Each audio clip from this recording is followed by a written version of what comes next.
in the world, making Ford Escort a world leader at the very tender age of 3. Have you driven the best-built American cars? Have you driven a Ford lately? He's the guy who makes it happen for the Lakers. 2-time playoff MVP, Irvin Magic Johnson. The NBA playoffs follow the Magic tomorrow on CBS Sports. Talking about good crowds, the Garden should be alive tomorrow for this battle between the Celtics and the Knicks, which you'll be able to see on CBS as the first half of our doubleheader. Half number 2, the Lakers and the Mavericks for some of you, and you'll see Irvin Johnson, the Magic Man, who's had a great playoff so far, and Rolando Blackman, the emerging star of the Dallas Mavericks, who has outplayed Mark Aguirre. Of course, Aguirre's got a lot of extra attention, and the rest of you won't be watching that one. We'll see the Utah Jazz take on the Phoenix Suns. Moncrief, 18 points, 7 rebounds, and a perfect 6 out of 6 from the line. And to take a look at Sidney Moncrief, the last thing you would think is that a young man in that smaller body could have this big an impact on a basketball game consistently. The New Jersey Nets have now gone 8 minutes and 5 seconds without scoring a single basket. Their last basket was with 4:21 left to play in the first half. They've been outscored 17-1 in that stretch. Dawkins trying to penetrate on Lanier.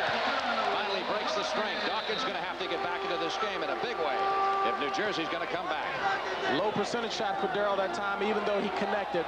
Alton Lister is doing a magnificent job of keeping Buck Williams away from the offensive boards. The Nets have not been able to get that game uncorked for him. Pressey drops it inside to Marcus Johnson, who's posted up with a Corin. Gets help from Williams. Lister traveling, no basket. Nets were awfully lucky that time. Did a poor job. The Nets did a poor job of rotating defensively to cover the weak side. See if the Nets could hit 2 in a row here. Again, they go to double D. This time failing to hit. Hustling for the rebound underneath was Buck Williams. And he is fouled. It's on Marcus Johnson, but that's just his first. Marcus, 19 points in the first half.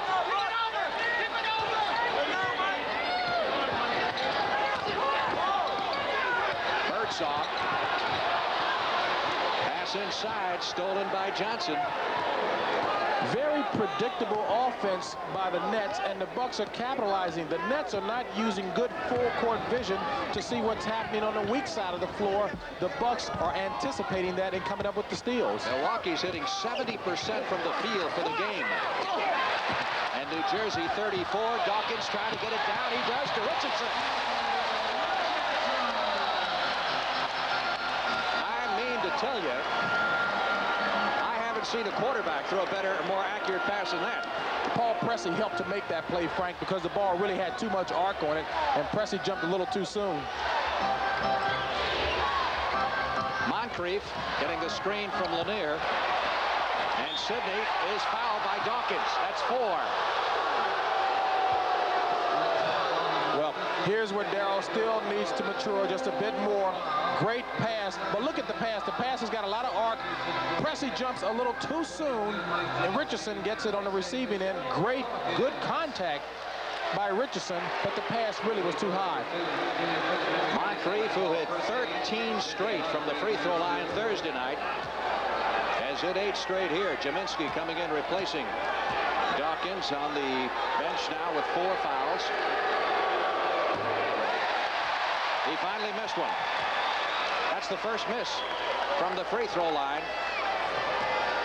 for the Milwaukee Bucks. He's been on the line a lot, and he's scored a lot of points.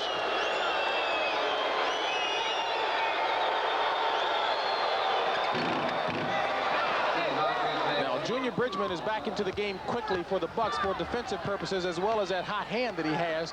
I'm surprised that Albert King has not seen any action in the second half yet. Richardson missing, and Lanier grabbing it for the Bucks, and Milwaukee will slow it down a bit. That's their game. Half court, if at all possible.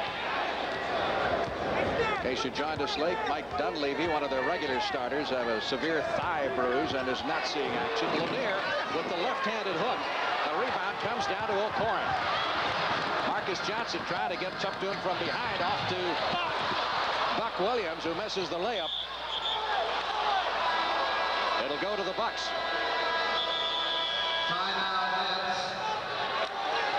Timeout. Called by the Nets. They trail by 13. If you think all oil filters are the same, look at this Purolator filter. It protects rods, pistons, the camshaft, and 11 other specific engine parts against oil filter failure. And it backs it up with the Purolator product's first 50,000-mile engine protection plan.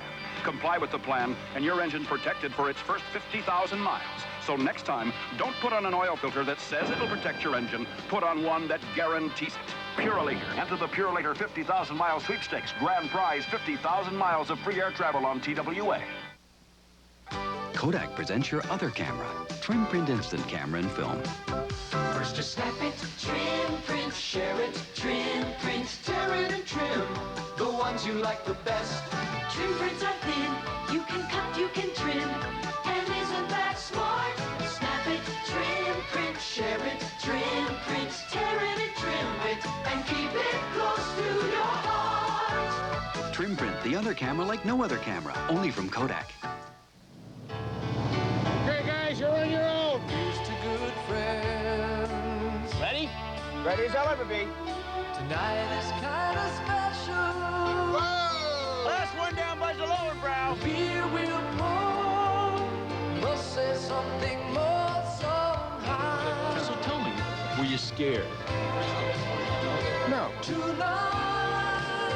Me too. Better be going down.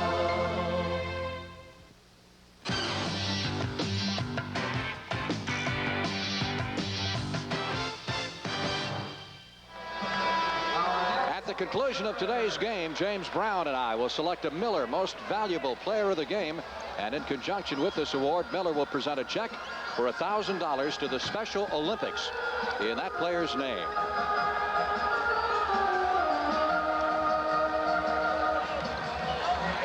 Nets trying to get back into it here. Otis Birdsong, who they count on for a lot of the scoring, has missed his last 8 shots from the field. That shooting percentage has been atrocious in this ball game. But credit some of that to the Bucks. They got the hands up. They're blocking shots. They're altering a lot of shots, and that makes a difference. Marcus Johnson. Little belly up action underneath. They got Buck Williams for bumping Lister. And Alton Lister can only be happy because he is trying his best to thoroughly frustrate Buck Williams under the board. Watch Buck Williams over to your right, number 52 in white, and Alton Lister go at it. And again, Lister really put an elbow on the back of Buck's head, and Buck tried to retaliate by pulling his jersey. Junior Bridgman off to Marcus Johnson. Moncrief posting up with Birdsong, gets the shot away. And this time they'll get Lister. They're coming over the back. That's 4 on Lister. Lister loves the hatchet role that he's in. Take a look as the shot goes up. Watch Lister go to the boards, and again, he's pushing Buck in the back.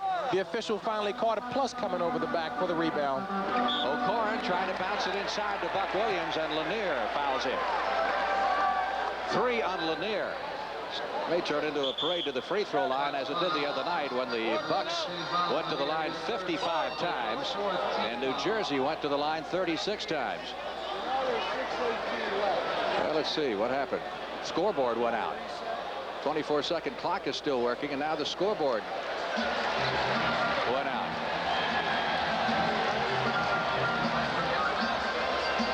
Wally Rooney, the alternate official, is sitting at the scoring table. The clock is now gone to 6 minutes and 18 seconds left to play in the third period. Whole thing just went black all of a sudden. That was another one of your New York power blackouts. Good attempt on the part of the hometown officials to make the game a little more even. 6:18. Don Nelson walking over to the scorer's table now with Paul Mahalik. He wants to make sure everything is in order. You know, Don has talked possibly about retiring this year. And he is, of course, acting as the general manager already of the Bucks. And he's talking about going into the front office. You can tell after a ball game that he looks like he's been through a war. I mean, it takes a toll on him. All right, I guess we're ready to go. Scoreboard back in action with 6:18 left in the third. Fortunately, the Nets couldn't change any digits up there. They're still 13 down at 71-58, shooting a meager 35% for the game at this point. Richardson trying to put a move on Bridgman.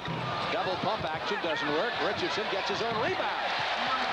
Michael Ray Richardson with a little hustle.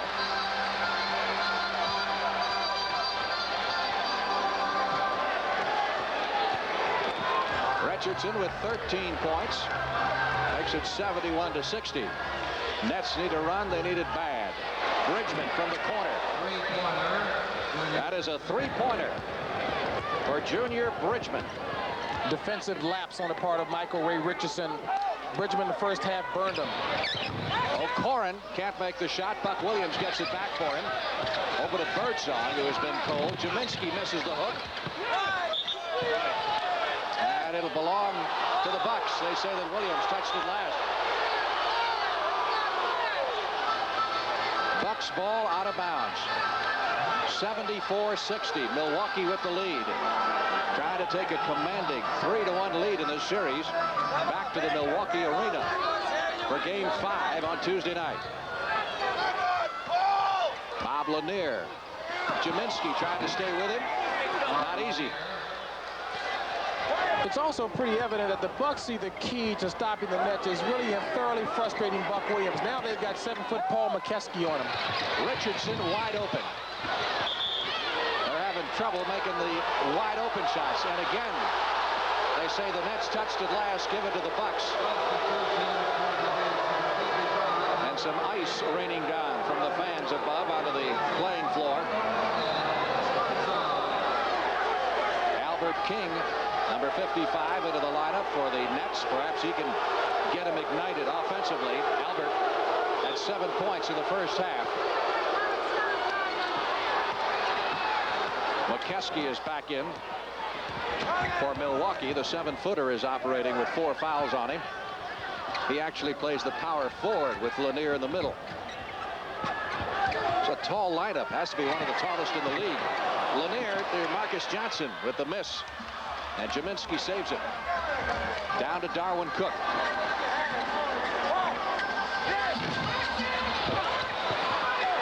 Johnson down to Moncrief, one-on-one with Cook. King grabs the rebound, and here come the Nets the other way. Turned into a running game all of a sudden. Williams with the miss, and McKeskey grabs the rebound. Williams took a shot in the stomach, and he's coming back down court rather slowly. 3 seconds violation. Lane violation against the Milwaukee Bucks, and that's a big break for the Nets because they were playing defense with 4 guys.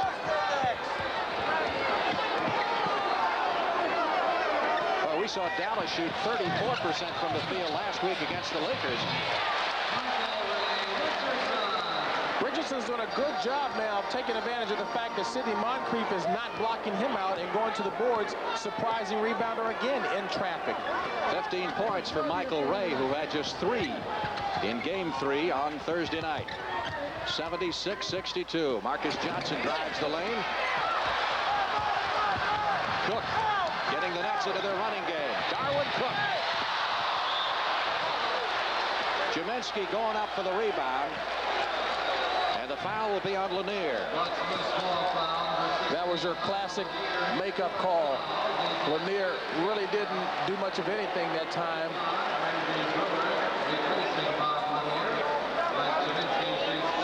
Bucks, or rather the Nets field goal percentage is right at 34%, which is where the Mavericks were last week against the Lakers. And they were a lot further behind than the Nets. Jaminski, who has been a frequent visitor to the free throw line. He's hit 9 out of 11, has 13 points. Randy Brewer, the 7'3" Milwaukee rookie from the University of Minnesota, has come back in.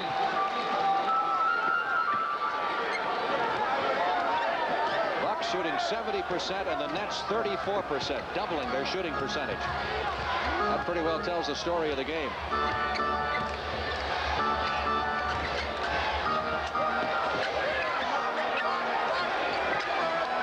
looking for Marcus Johnson. He's got him.